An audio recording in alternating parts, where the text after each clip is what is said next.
వారికి నా ప్రత్యేక వందనాలు తెలియజేస్తున్నాను. తదుపరి గౌరవనీయులుగా ఉన్నతమైనటువంటి విద్యను అభ్యసించి ఆయా సమయాల్లో దేవుని యొక్క వైద్య వృత్తులనే కాకుండా దేవుని యొక్క సేవలో పాల్గొంటూ ప్రభుత్వం మహిమపరుస్తున్నటువంటి డాక్టర్ గారికి సహోదరి కూడా నా ప్రత్యేకమైన వందనాలు తెలియజేస్తున్నాను. చేరవచ్చిన మీ అందరికీ వందనాలండి, అందరికీ వందనాలు.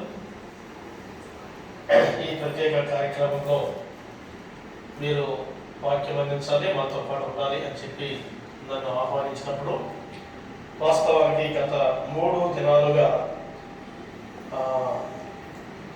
కుదరనటువంటి సమయం, తప్పించుకోవడానికి అవకాశము లేకుండా మంచి వ్యక్తిగతంగా ఆయన యొక్క లక్షణాల గురించి చెప్పాలంటే చాలా మంచి వ్యక్తి అని నేను ఎరుగుదును.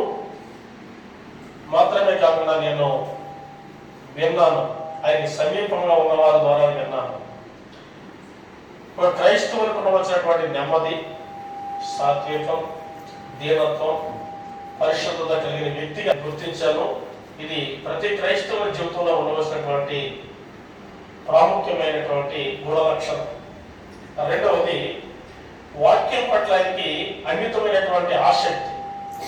నేను అనుకుంటాను, ఈ కాలేజీలో పనిచేసే అవకాశం లేకపోతే ఏ హిమాలయ పర్వతాలకు వెళ్ళిపోయి మొత్తం గ్రంథాలకు అక్కడికి వెళ్ళిపోయి అక్కడే కూర్చొని చదువుతూ ఉందాం అనుకుంటాడేమో అనిపిస్తాను. అంత ఆసక్తి.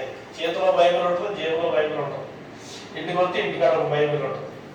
రకరకాల బైబిల్స్ చూడాలంటే ఆయన దగ్గరే చూడాలి. మనం ఎక్కడో గ్రంథాలయానికి వెళ్ళక్కర్లేదండి, ఆయన ఇంటికైతే సరిపోదు. వాక్యం పట్ల అమితమైనటువంటి ఆసక్తి. రెండవది, మూడవది ఏంటంటే ఆయన ఎరిగిన సంగతులు ఇతరులకి అందించాలి అనే కోరిక, తెలియచేయాలి. నేను ఎరిగిన సంగతులు నా దగ్గరే దాచుకునేవాడు కాకుండా, పౌలు అంటాడు ఎఫెసీ సంఘాన్ని గురించి మాట్లాడుతున్నప్పుడు, నేను ఏమీ దాచుకోవాలని మీకు తెలియచేశాను అన్నాడు 20వ అధ్యాయంలో అపోస్తలుల కార్యాల గ్రంథంలో ఎఫెసీ గురించి చెప్తాం. కనుక తనకున్నటువంటి ఆ వాక్య పోషణ ఏదైతే ఉందో అవన్నీ కూడా తను నేర్చుకున్న సంగతి ఇతరులకు చెప్పాలని